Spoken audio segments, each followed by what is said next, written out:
will negotiate. It's time to reject the schoolyard bully political strategy that Republicans hatched up months ago, ratchet down the rhetoric, and do the hard work of solving problems together. With that, Mr. President, I yield the floor and observe the absence of a quorum. The clerk will call the roll. Mr. Alexander.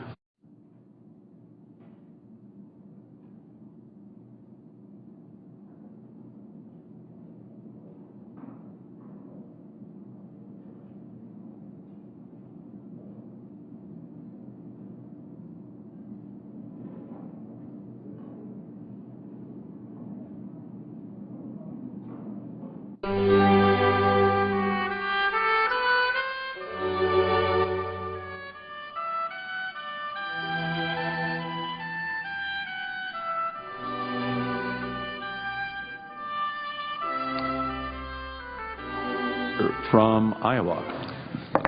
Thank you, Mr. President.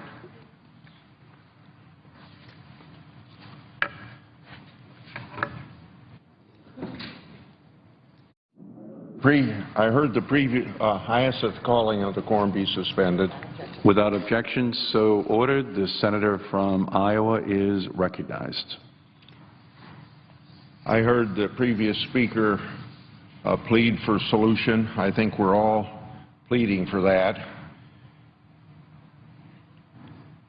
And we're now in our 10th day of a government shutdown, quite frankly one that didn't have to happen. To some extent, it seems that this administration, meaning President Obama's administration, is going to great efforts to inflict as much pain through this shutdown as possible. The administration went to great lengths to try to keep World War II veterans from viewing the memorial dedicated to their service, the World War II Memorial. It's an open-air memorial. It's likely took more effort and personnel to close and barricade the memorial than it does to keep it open. It's one of those memorials where 24/7, 365, you can go there. There's no reason it couldn't have been the same way during this recent period.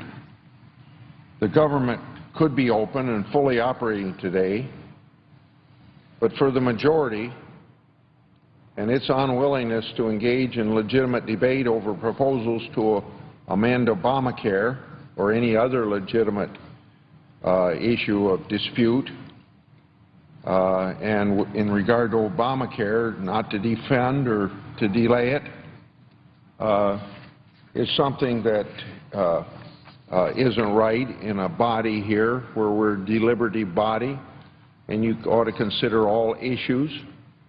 And instead of wasting a lot of time being in quorum calls or days of not voting, there could be legitimate discussions of pieces of legislation and in the process maybe reach some sort of a conclusion through what we call regular order.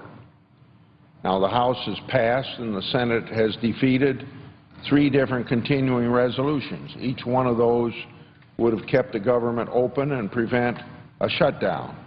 Now, that looks like that's something that was debated here and decided here, but it was decided in a manner that was not debatable, a motion to table, House amendments. And these 3 offers from the House of Representatives were rejected by the Senate majority. We're in this position because the Senate majority refused to give the American people relief from the individual mandate and treat President Obama and his political appointees the same as all other Americans when it comes to federal employees and officials being covered by health insurance. In addition to negotiating an end to the government shutdown, Congress now needs to deal with the approaching debt limit. This will be the 6th debt limit increase in President Obama's 5 years in office. During President Obama's term in office thus far, the United States has added $6 trillion to our national debt. we had 4 consecutive years with annual deficits above $1 trillion. Federal debt held by the public is now 73% of gross domestic product. The historical average has been around $1 trillion. The historical average has been about 40% of GDP. This unsustainable debt path is threatening our economic growth and our stability.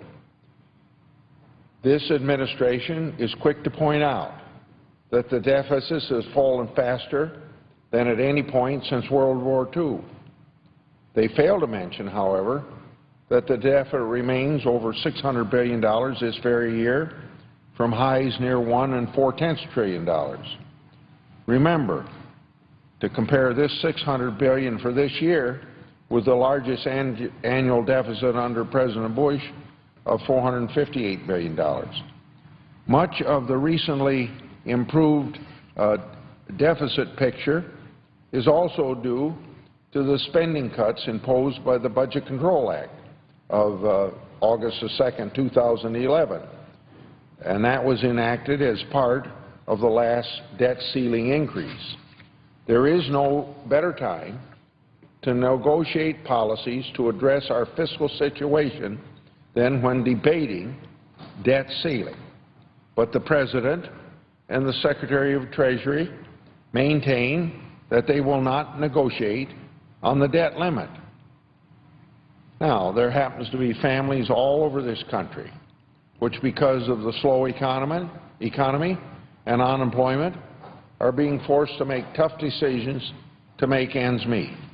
A lot of those families are looking at their budgets, looking right now, trying to determine which expenses can be cut.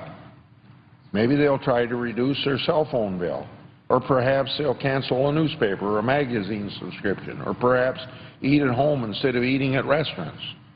The point is, when families face tight budgets and increasing debts, they look for ways to cut spending and get their fiscal house in order. That is a prudent thing to do.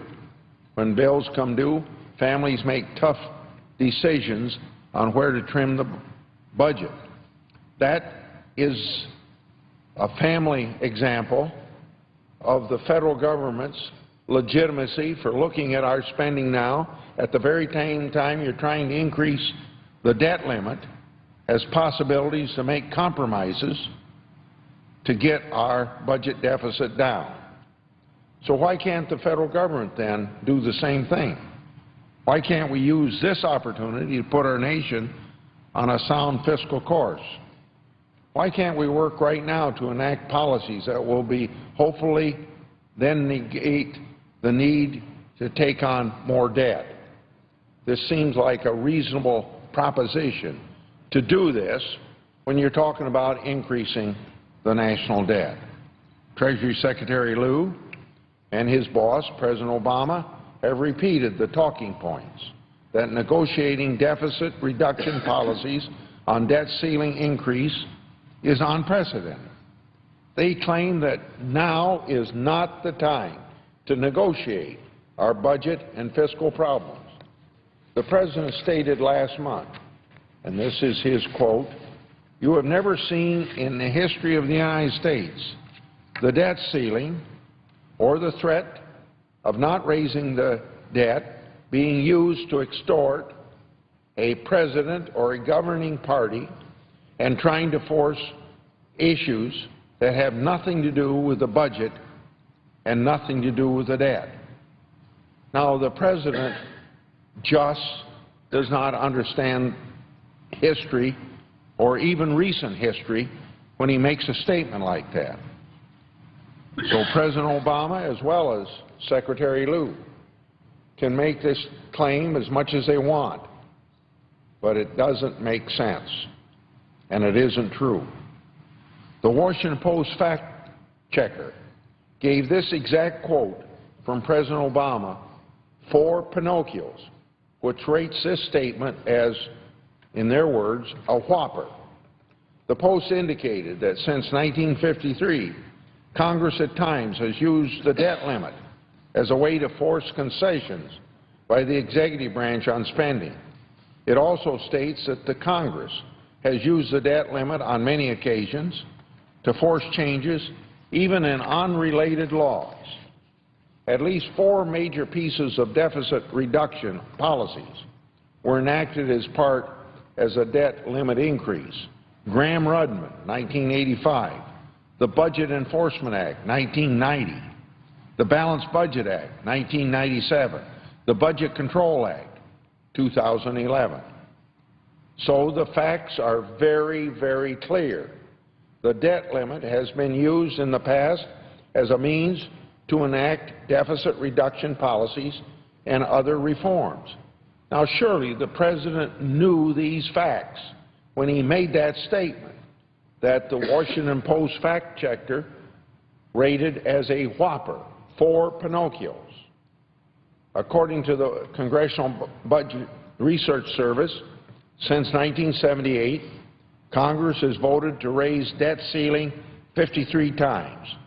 27 of those times, or 51% of the times, the debt limit increase was tied to reforms. I questioned Secretary Lew on this point this morning during our Finance Committee hearing. Unfortunately, I got the same tired talking points that have been proven time and again to be wrong.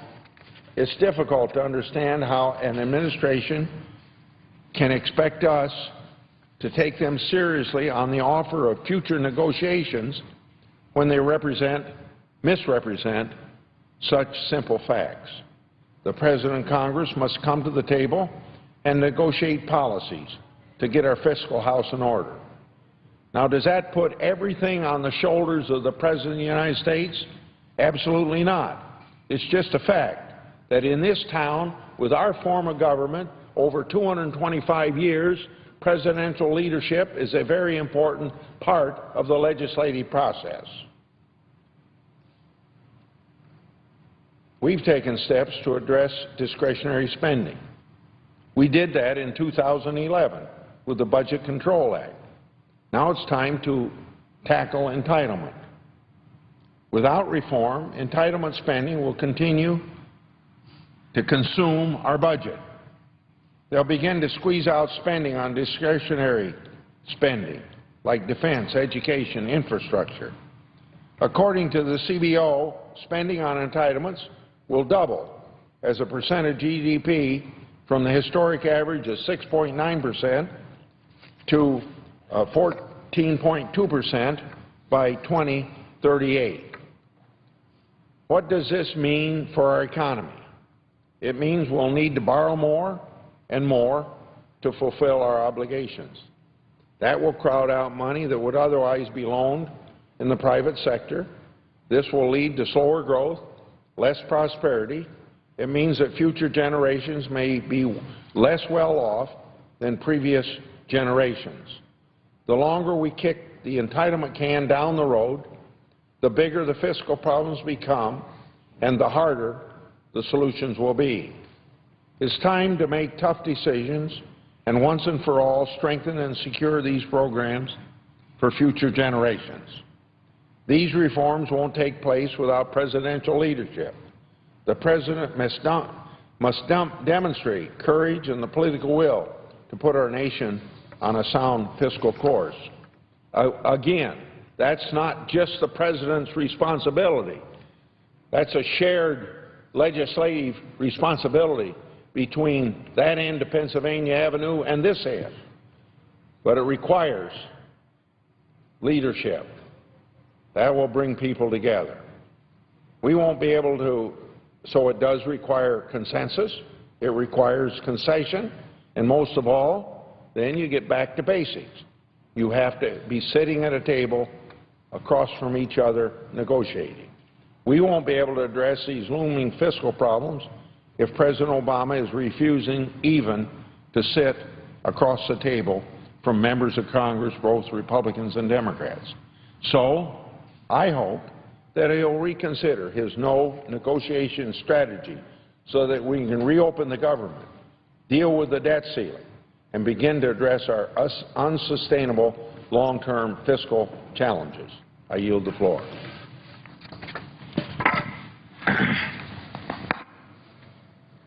Mr. President. The senator from Delaware. Mr. President, I ask unanimous consent that the time from 6 to 7 p.m. be equally divided between the two leaders or their designees, with senators on the majority side limited to 10 minutes each. Without objection, so ordered. Mr. President, I've heard a number of speeches from my colleagues on the floor here today, both while presiding and just in the last few minutes, that call on President Obama for presidential leadership to help us reopen the government, address our serious long-term fiscal issues, and move us forward. And I just want to note for the folks who might be watching that the President is at this very moment sitting with the leadership of the Republican caucus in the House of Representatives, and tomorrow morning, I believe, has invited the Republican members of this body down to the White House for conversation. I think that we agree. And one of the core challenges we face as this federal shutdown goes into its, I believe, 10th day is discerning exactly why the federal government is still shut down.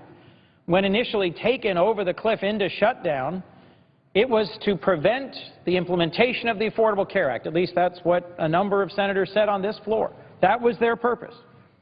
Now, many days and many unintended and unexpected harmful consequences later, we're told what this was really all about was to force the president to negotiate. Well, I serve on the Budget Committee, and we passed more than 200 days ago, more than 6 months ago, a budget on this floor, and have tried to go to conference on that budget now 21 times, yet each time blocked, objected to by a small number of senators of the other party. So, frankly, my expectation, my hope, is that we will return to a rational, rules-following process here, reopen the government, not default on our national debt, and begin those serious negotiations, those Budget Committee negotiations, which are long overdue to deal with the very real challenges facing our country. Mr. President, I wanted to speak today about one of the consequences of shutting down our federal government. We see new ones every day, and we hear about them here on the Senate floor.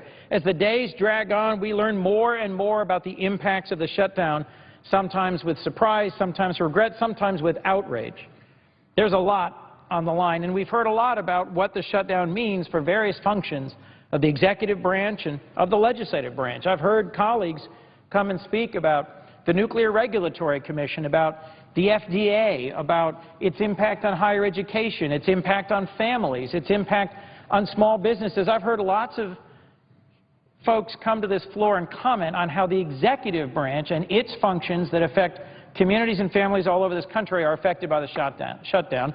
And we've heard, Mr. President, from our constituents who are trying to reach senators and trying to seek our help with a variety of federal services that they're frustrated the legislative branch is largely shut down. But there's another branch to our three-branch coordinate government. Absent from this debate and discussion is how the shutdown is affecting the judicial branch of our government.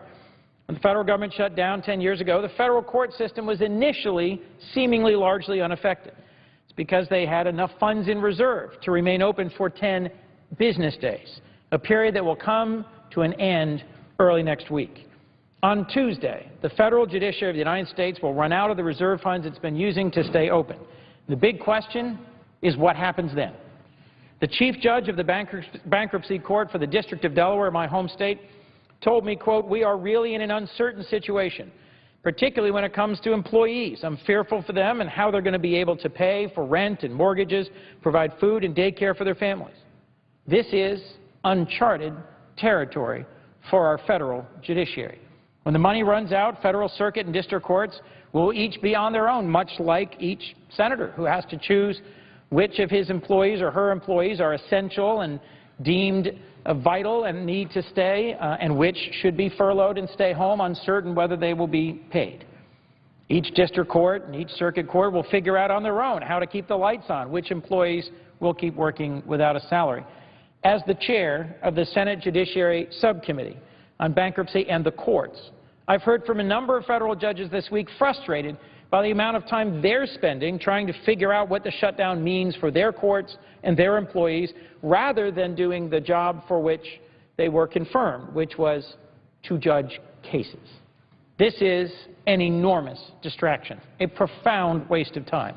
This is not advancing our core objective, which should be growing our economy, strengthening our country, confronting the fiscal challenges in front of us, working together to achieve some principled compromises here in the Congress of the United States.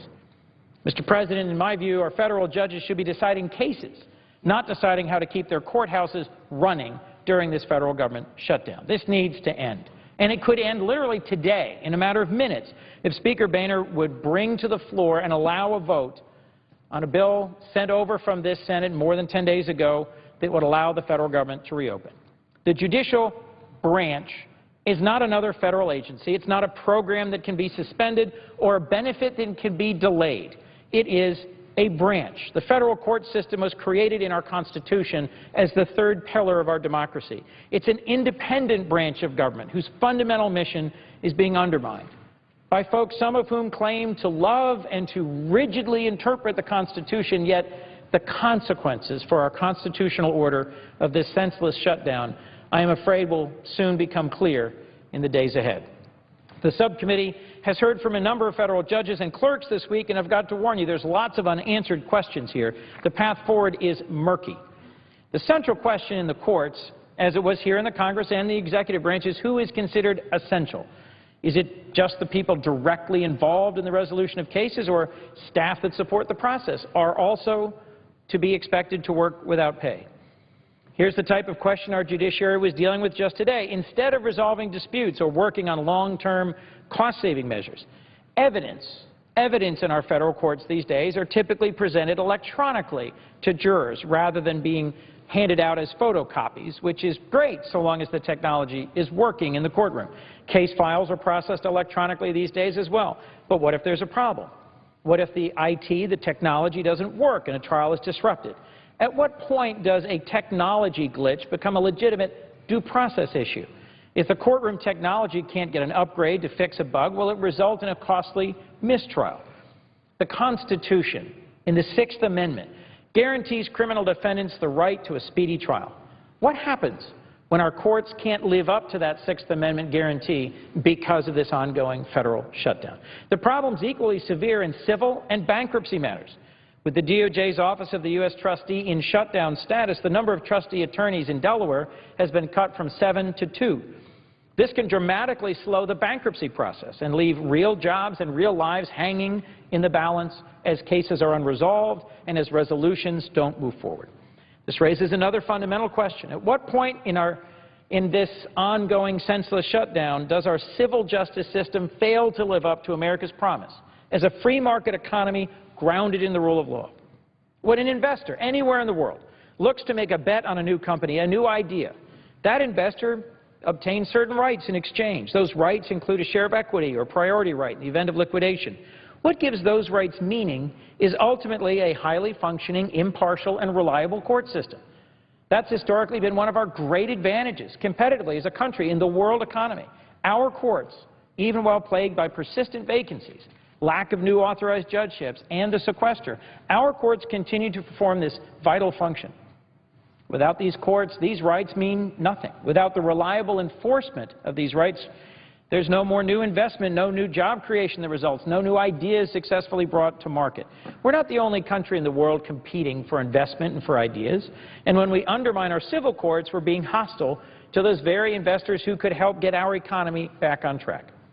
The federal shutdown is already slowing the resolution of civil cases involving the federal government. Clerks at district courts around the country have confirmed to my subcommittee that the Department of Justice is requesting continuances broadly and across the board, trying to juggle the demands of their caseloads with the constraints of this reckless shutdown. Think about it. Social Security appeals, civil forfeiture cases, business disputes, consumer protection cases, Medicare fraud cases, incidents of employment discrimination. They are all being pushed to the back burner. This shutdown is bringing new meaning to Dr. King's famous words that justice too long delayed is justice denied. Just this morning, I heard from the head of Delaware's District Court, Chief Judge Greg Sleet. He said, in essence, no insult intended, but his observation was that Congress is letting our country down. The subcommittee also spoke with a district court clerk yesterday who said and I thought this was particularly striking. He was glad he was nearing retirement so he could escape the dysfunction of the federal government and our ongoing, seemingly routine manufactured crises. Mr. President, this shutdown is exacerbating what was really a more profound problem, a disregard for the upkeep and support of our federal judiciary. With 90 federal judgeships vacant and 39 vacancies that are deemed judicial emergencies, we need to do more to support and sustain the quality and the staffing and the future investment required to make our federal courts work as well as they possibly can. Let me, Mr. President, make a point or two, if I might, in conclusion. First, one of the essential questions every district court and circuit court will face is which of their employees are essential. After all the cuts of the sequester and all the burdens and challenges facing our courts, aren't all the remaining employees of our federal judicial system, this separate branch, essential? The Chief Judge of the Third Judicial Circuit of the United States says so, and I agree with him. This morning he announced that nearly all functions will be deemed essential. In my view, I join the Chief Circuit Judge of the Third Circuit and urge other circuits to follow suit and to recognize this independent third branch of our constitutional order is essential. Last, this shutdown has dragged morale in our courts and our court system to a new low. We here in Congress are blessed with a record number of attorneys who serve in the United States Congress. It's my hope that this body recognizes the unique value of our federal court system. Our democracy cannot afford to furlough justice. We cannot shut the doors to our courthouses, and it is my hope that Speaker Boehner, following the conversation unfolding right now at the White House, will come back, put to the vote an action that will allow the courts and this country to get back to work. With that, Mr. President, thank you, and I yield the floor. Mr. President. The senator from Oklahoma. I understand the order of the day is divided equally until 7 o'clock, with the majority segmenting that in 10 minutes, but no limitation on the minority. Is that correct? The senator is correct. Thank you. I rise to speak about the issue in front of us. And I wanted to spend a few minutes kind of putting things in context.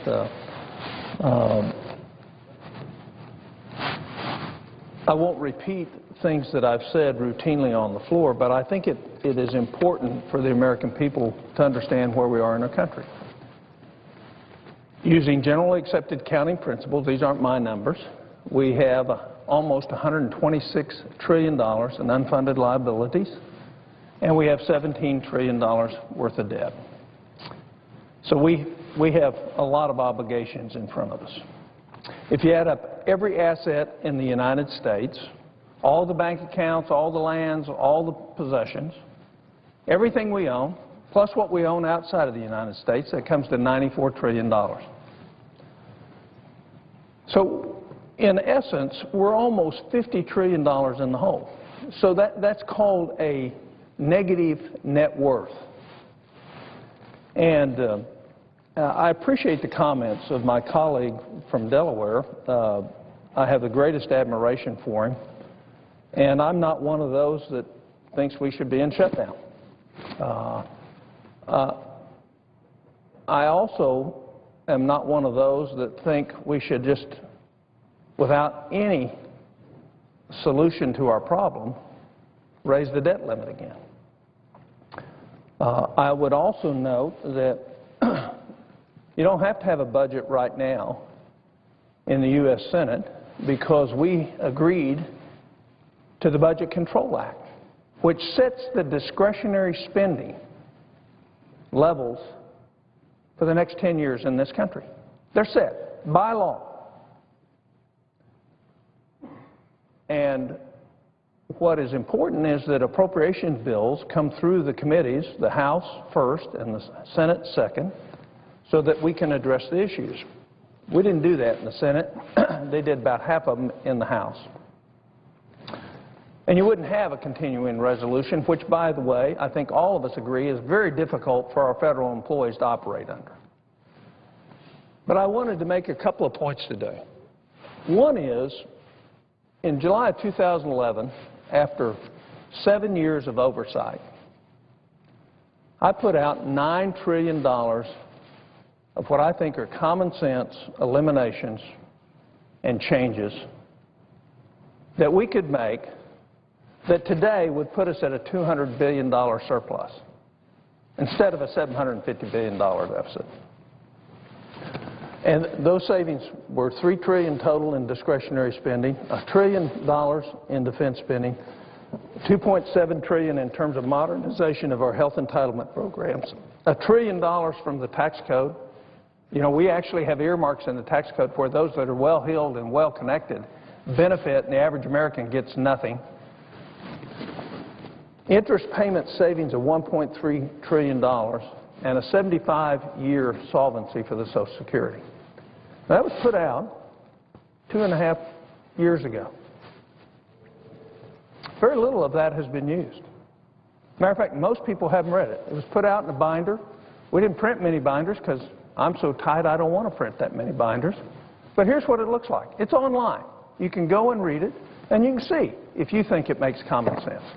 Most people won't. But so I'm going to spend some time just outlining some of the things that came from that and some of the excesses of the federal government.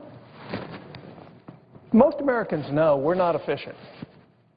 They understand that we're not doing a good job spending their money. But they have no idea how bad it really is. And I've actually spent the last 9 years oversighting almost every segment of the federal government. And none of us can be proud the way we spend the money. Most of it very well-intentioned, honorably intentioned, with minimal oversight, minimal control, with over $150 billion of fraud every year. I'm talking pure fraud, with $250 billion of real duplication, programs that do exactly the same thing run by different agencies, with no consideration to streamline those. None of those things have been considered. We won't even do tax reform to get rid of unemployment for millionaires. What people don't realize is we paid $60 million out over the last 2 years to people who were making $1 million a year, but we're paying them unemployment. They hardly need the unemployment check. And yet we won't even regulate those kinds of things. And I think we failed to do our job. And that's a Republican and Democrat thing. That's us. That's not a partisan statement. The last time the President signed an individual spending bill into law, an individual appropriation bill, was 4 years ago. 4 years ago was the last time he signed an independent appropriation bill into law. That tells you Congress hadn't done its job. We haven't passed. According to studies, if you poll the American people in terms of the sequester, less than 1 in 4 felt any impact at all from the sequester. And I think the sequester is a terrible way to trim spending. I voted against the Budget Control Act for that very reason, because we're not responsible enough to do the management and the oversight. Most Americans see no impact from it. And that's because in what we do, there's so much waste and mismanagement. There's so much duplication. There's so much error that we could easily take that out and most people wouldn't notice it. They haven't noticed it. Now, some of our federal employees have noticed it. But the average American, 76% of them, have never felt any impact from it whatsoever. They don't even know it happened. There's been no impact on their daily lives. Increasing the debt limit and passing another CR isn't going to do a thing to eliminate government waste, fraud, or duplication. And it's time we kind of reassess where we are. You know, one of the reasons I'm against the debt limit increase is because it takes the pressure off the members of Congress to make the hard choices. Because if we raise the debt limit, that means we don't have to make the hard choices, and we'll run a deficit again and a deficit again. And towards the end of this decade, just 7 years from now, the deficit started climbing well above $1 trillion again. $1 trillion a year. And our deficit's growing at twice as fast as our economy is. Our debt is. Twice as fast as our economy's growing. So we're going down in a hole. And we ought to be about, Democrats and Republicans, holding hands and saying, let's stop this nonsense. Let's put some brakes on ourselves. Let's put some limitations so that we don't continue to fall prey of ducking the very difficult decisions that are in front of this country. Households will do that. Businesses do it all the time. They assess where they are. They assess how deep the hole is. And nobody gives them the ability to say, well, you don't have to make those hard choices. We'll just give you more borrowing ability. What they do is they make those hard choices. We refuse to do so. And another example. You know, we just finished year end. And there's this syndrome in Washington called use it or lose it. And I'd like to put into the record, if I might, Mr. President, an article from the Washington Post on, as Congress fights over the budget, agencies go on their use it or lose it shopping sprees. I'd ask unanimous consent to put that into the record. I'd ask unanimous consent to put that into the record. Without objection, so ordered. So let me just give the American people a little taste of what we spent in the last week. In the last week, the State Department spent $5 million on new glassware for all of our embassies. Was that something we needed to do? No. Was it an absolute requirement? We couldn't operate our embassies without another $5 million worth of glassware? No. The State Department had $5 million that if they didn't spend it, they would be accused of not needing all their money. So they spent $5 million on something that was not absolutely necessary. In the last week, VA spent more than $560,000 on artwork. Matter of fact, the last 2 days, we're bankrupt. We're running a $750 billion deficit, and we're going to buy $500,000 worth of artwork because if we don't spend it on something, we won't get it next year? Where does that fit with any common sense? Where does that fit with integrity? Where does that fit with the honor that will preserve the future for our country? It's not. We haven't changed that. We haven't done things that incentivize federal employees not to spend it. We'll give you part of it next year for your budget. We'll put the rest of it against the debt our kids have.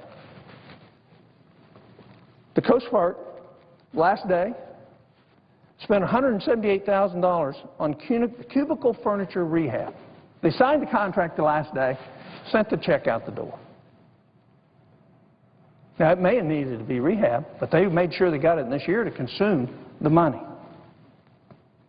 The Agriculture Department on one day spent $144,000 on toner cartridges. Now, think about that. $144,000. These are all small amounts relative to Washington numbers, but the principle is exactly the same. On the night before the government closed, the last day of the fiscal year, the Pentagon awarded 94 contracts right before midnight. And I can't get the information on what they were yet, but I will. I'll find out if they were necessary, if it's something that we really needed to have in light of our debt and our dysfunction.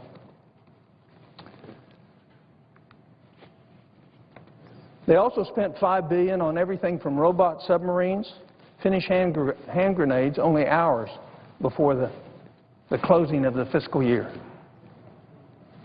So they spent the money, not saying it was a priority, other than it's a priority to spend all the money we have because we're afraid we might not get enough money next year.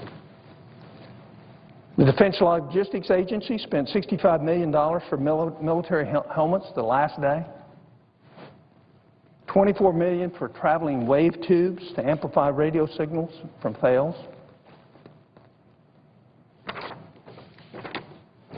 How do we think the hundreds of thousands of people who were furloughed right now feel about us spending money that way when that could be paying them and they could be working? We're sick. We need a wake-up call. Let me give you a couple others from the Department of Defense, just to show you how parochialism plays. 12 brand new airplanes, C-27J Spartans, were delivered right before the end of the year. Guess where they are? They're in mothballs in Arizona, in the desert, because we don't need them. But we spent $567 million for something we didn't need. So what do? We store them in the desert because the humidity is so low. So we take them right off the manufacturing line and fly them right to storage. They're not needed. We have the same problem on the C-27As in Afghanistan. We spent $596 million of those. We finally canceled the contracts because the supplier couldn't supply the spare parts. You know what the military is getting ready to do? Rather than us bring those home or give them to somebody else, getting ready to cut them up into pieces in Afghanistan. $500 million worth of airplanes. Where's the common sense going on in this country? Why wouldn't we think about maybe selling them to somebody else and getting some of our value back? But we're thinking about cutting them up. Then there's the A1 Abrams tank. We had testimony from Army John McHugh saying this is the most modern piece of equipment that the military has. The average age is less than 2.5 years old. We don't need any more M1A1 Abrams tanks, but they're still being produced this year to the tune of $3 billion, so we can keep people employed in a factory making something we don't need. Isn't that wonderful? Isn't that the great way to steal the future of your kids? But I'm sure the politicians, where they're made, are very happy that we're continuing to buy something that we don't need because it helps the economy in their area. Despite the sequester, the National Science Foundation is still funding hundreds of products and studies that do not fit with common sense or a priority. Even if they fit with common sense, they don't fit the priority of where we find ourselves financially. The Department of Agriculture grants that were announced just in the last week before we shut down, before we went to the next fiscal year and don't have a continuing CR. Let me just read this for you, just see if you think that's how we ought to be spending our money. 35 wine tasting projects, Wine Trail smartphone apps. So you can, we're going to supply the money for these. The federal government's going to supply the money for these so you can have a good time when you go to whatever vineyard it is. We're going to take federal taxpayers. Those are private businesses. And yet we're spending our grandchildren's money on that. 4 Christmas tree initiatives. Virginia Christmas trees, Michigan Christmas trees, training seminars on how you sell Christmas trees. You know, Christmas trees are pretty good demand around Christmas. I'm not sure you're going to markedly increase the demand for Christmas trees by learning how to sell them better. The USA Pear Roadshow to China, social media for apples, radio advertisements paid for by the federal government for blueberries from New Jersey, strawberries, organizing Maple Weekend in the President's Massachusetts, where we're spending our grandkids' money we're borrowing to do things that are not a priority. Now, they may be a priority to those folks that get the money, but in terms of our national priorities, they aren't anywhere close. Other examples of ongoing government waste and duplication not eliminated but instead funded by the CR, $30 billion for 47 job training programs that aren't working. They're not working. The GAO says they're not working. We know they're not working. All of them duplicate one another except for 3, but we're continuing to spend $30 billion a year on it. The House has passed a Skills Act, which consolidates all. We won't even take it up over here. We won't even look at it. Save us about $7–8 billion a year. They read the GAO report. They acted on it. We won't. 20 federal programs across 12 different federal agencies and offices for the study of invasive species. I think we ought to study invasive species. But I don't think we need 12 different federal agencies involved in it. And I don't think we need 20 programs on it. I mentioned the unemployment for millionaires. That's in the CR. We didn't do anything to fix that. $30 million for 15 different financial literacy programs at 15 different agencies. We just created a new one at the Consumer Financial Protection Board. Rather than eliminate the ones that aren't working, we're creating more of them. $947,000 through the NASA budget to talk about foods that can be eaten at Mars. We're 30 years away from going to Mars. And we're going to spend $1 million of money we don't have to think about foods that we might eat 30 years from now on Mars? I don't think that's a priority for us right now. $3 billion on 209 science, technology, engineering, and math programs at 13 different agencies. Now think about that. We all know we need to get it together when it comes to our education on our technical and scientific basis. But why would we have this many, 209 programs, 209 different sets of administrators, 209 sets of reporting, billions of dollars in bonuses and federal payments to contractors who failed to pay their own taxes? We've tried to pass in here multiple times that if in fact you're a contractor of the federal government and you're not paying your taxes, you're going to either lose your contract or that's going to be reduced from what we pay you. Can't get that through. People who aren't carrying their fair share are still reaping the benefits of contracting with the federal government even though they're tax cheats. And one small one, this one really gets me. It's bigger than you would think. We have an agency that spends $66 million a year. It's the NTIS. And I asked GAO to study them. They studied them.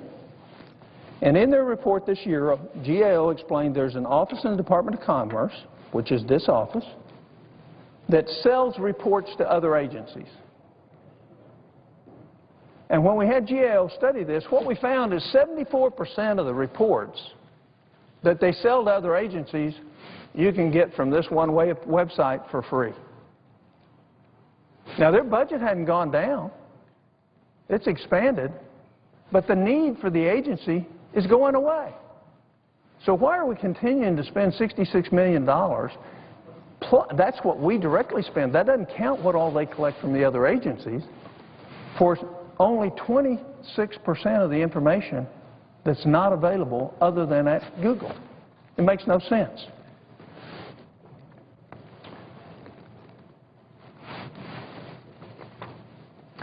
It's called the National Technical Information Service, and it was established in 1950 and tasked with collecting and distributing certain reports. GAO noticed this 10 years ago. They noticed it again now. Congress has done nothing. Nothing. So we haven't, what GAO estimated 621,917 of the 841,000 reports that this agency put out are available for free to you on the internet. Just go to Google and you can find it for free. Every American can find it for free. All the agencies that are paying can find it for free. But we haven't eliminated this agency. So I'll stop with that.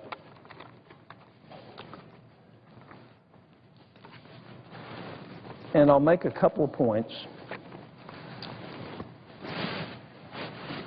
It's wonderful that we have a difference of opinion in the U.S. Congress. But you can't have a difference of opinion about where this country's headed. We are bankrupt. People don't like you to say that word. This is America. We couldn't be bankrupt. But from a balance sheet standpoint and from an income sheet standpoint, we're bankrupt. So what are the American people to do about that? Are we to continue to spend money every year to the tune of $500 billion to $1 trillion and not make the tough choices? Or should we do something about it? Should there be a resolution to this addiction of spending money we don't have on things that we don't need. As a physician, every person I've ever encountered that had an addiction, the first step in confronting that addiction is to recognize the reality of the addiction. And quite frankly, the members of Congress haven't done that. The American people have. They're figuring it out. And the reason I know we haven't recognized the addiction and that we're not worried, we can say, oh, our debt can be such a percentage of GDP. We don't have to live within our means. We can handle it as long as we don't get above a certain percentage. That's the rationalization of an enabler in a family who allows somebody to continue to be addicted. Every addiction needs a 12-step program. And the first step of that is recognizing that we're addicted. And we are.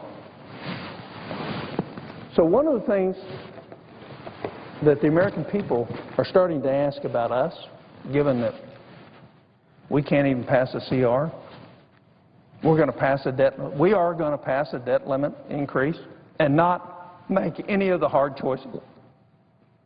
They won't be made this year. They won't be made next year. The only time we're going to make the hard choices is when the international financial community forces us to make those. But what America is asking now, the confidence is so low, is who decides? Do we really represent their thoughts about spending, about priorities, about waste? And if we recognize that all this is there, this trillions and trillions of dollars over 10 years that could be changed without any marked impact on America, and we don't do anything about it, what they're asking is, who's deciding? Who decides? Do I represent my constituency if I won't try to change these things? And so the confidence level in us, as reflected in the polls, and you talk to anybody, is they don't have any confidence in us because we won't admit to our addiction, come together, and get on the wagon and solve the addiction. So, a long time ago in this body, I said there was a rumble out in America. It wasn't long after that that the Tea Party came along, and I know they're thought about with some disdain. They're not crazy. What they've done is lost confidence, and they want something changed. But it's not just the Tea Party anymore. It doesn't matter your political persuasion. They think we don't get it, that we're not willing to make the sacrifices of our own political careers to solve the problems. And what we need to be doing, in my opinion, my prescription for us is American people don't let us get out of the box by letting us raise again the shackles that are going to be increased by increasing debt in this country. Because if we do, we will, what will happen is we won't perform. We won't make the tough decisions. We won't make the sacrifice. There will be no sacrificial leadership on the part of members of Congress. Their sacrifice will be, how do I get reelected? Rather than, I don't care if I lose, our country needs to be fixed, and we need to be about addressing that, even if it costs me a political position. So when it's all said and done and America's blown through and we see the real results of our profligate spending and the hyperinflation and the marked decrease in standard of living in this country, what they're going to remember about us is there was a challenge and we didn't rise to it. We didn't rise to the occasion. We saw short-term and we forgot and ignored the long-term consequences of our action. My hope is that would change. Both sides of the aisle. That we would truly embrace a long-term picture and recognize the tremendous difficulty. We've heard all this talk about how you got to raise the debt limit, otherwise we'll default. We're not going to default on our bonds ever. It requires less than 7% of our total cash flow that comes into this country. And we use that as a scare tactic to say. And I'm not saying we should necessarily not increase the debt ceiling. But we sure shouldn't increase it till we've made a commitment that we're going to actually solve the problem. Because we will be back here in a year and a half doing exactly the same thing, with exactly the same excuses that say why we can't. And what America is wanting to hear from us is why we can. They're not wanting to hear about division. They're wanting to hear about unity. They're wanting to hear about the things that pulls our country together rather than tears it down. And the best way to show them that is that we're serious about solving this problem.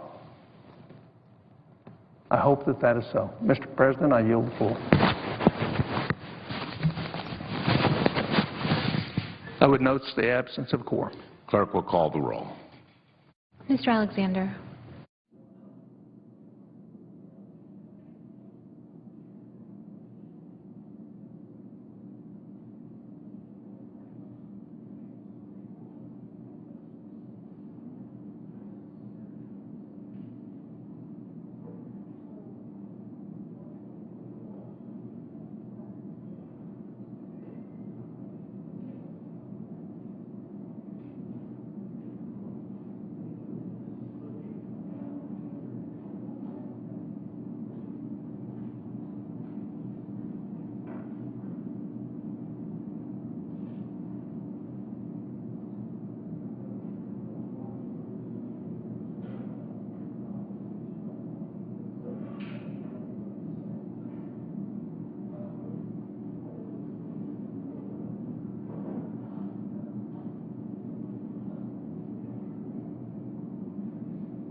Mr. President, The senator from Arkansas, I know. I ask permission that the quorum call be dispensed with. Without objection.